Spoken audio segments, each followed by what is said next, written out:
రోజు నెలకి ఎంత సంపాదిస్తామనంటే 50,000 రూపాయలు సంపాదిస్తారు. 1,00,000 నాకు ఎందుకు 50,000 సరిపోతుంది. ఇంకొంతమంది టచ్ చేస్తారు, ఎంత సంపాదిస్తారు నెలకి 1,00,000 సంపాదిస్తారు. ఇంకొంతమంది 10 లక్షలు, ఇంకొంతమంది 1 కోటి రూపాయలు సంపాదిస్తారు. అందరం మనుషులే. ఎందుకు కొంతమంది 1 కోటి రూపాయలు, ఎందుకు కొంతమంది 10 లక్షలు, ఎందుకు కొంతమంది 1,00,000, ఎందుకు కొంతమంది 50,000 అవుట్కమ్. ఎందుకంటే వాళ్ళ థాట్ ప్రాసెస్ అట్లా రెడీ చేశారు కాబట్టి వాళ్ళ అవుట్కమ్ అట్లా ఉంది. సో అందుకోసం ఇలాంటి మైండ్ సెట్ సేవ్ చేసుకోవాలి. ఫస్ట్ మీ పైన ఇన్వెస్ట్మెంట్ చేసుకోవాలి. అంటే మా ఇన్వెస్ట్మెంట్ అంటే ఒకటి లర్నింగ్ పైన ఉంటుంది, ఇంకోటి పర్సనాలిటీ డెవలప్మెంట్ పైన ఉంటుంది. రెండో 10% వచ్చేసి ఏంటి అని అంటే మార్కెటింగ్ పైన ఇన్వెస్ట్మెంట్ చేయాలి. మార్కెటింగ్ పైన స్క్రీన్ పైన ప్రెషర్ పెట్టా సడన్ గా వదిలేస్తే ఏమైంది.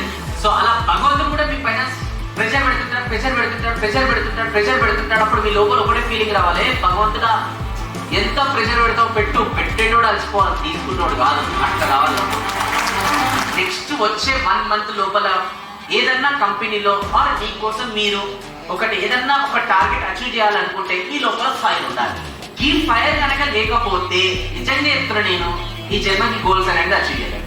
ఆకాశంలో ఏరోప్లేన్ వెళ్తుంది, ఏరోప్లేన్ కన్నా పైకి ఏమైందో చెప్పండి, ఆ రాకెట్ మీద మంట ఉంటుంది.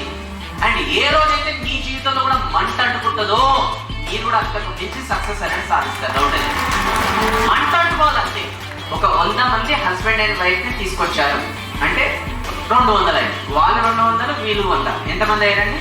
300. అండ్ మిగతా మీరు 400, ఇంకా ఎంతమంది ఉన్నారు? 300. సో టోటల్ సైట్లో ఎంతమంది ఉన్నారు? 600. ఎస్ఆర్నో.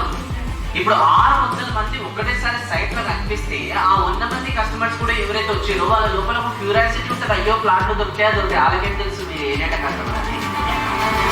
అప్పుడు ఎమర్జెన్సీ క్రియేట్ అయిపోయి ఇమీడియట్ గా రిజిస్ట్రేషన్ కూడా చేసేసుకుంటారు. అంటే మీరు మిగతా 300 మంది ఇండైరెక్ట్ గా 100 మందికి సేల్స్ అయ్యేటట్టు హెల్ప్ చేశారు. భగవంతుడు కూడా మీకు కూడా తదాస్తు సక్సెస్.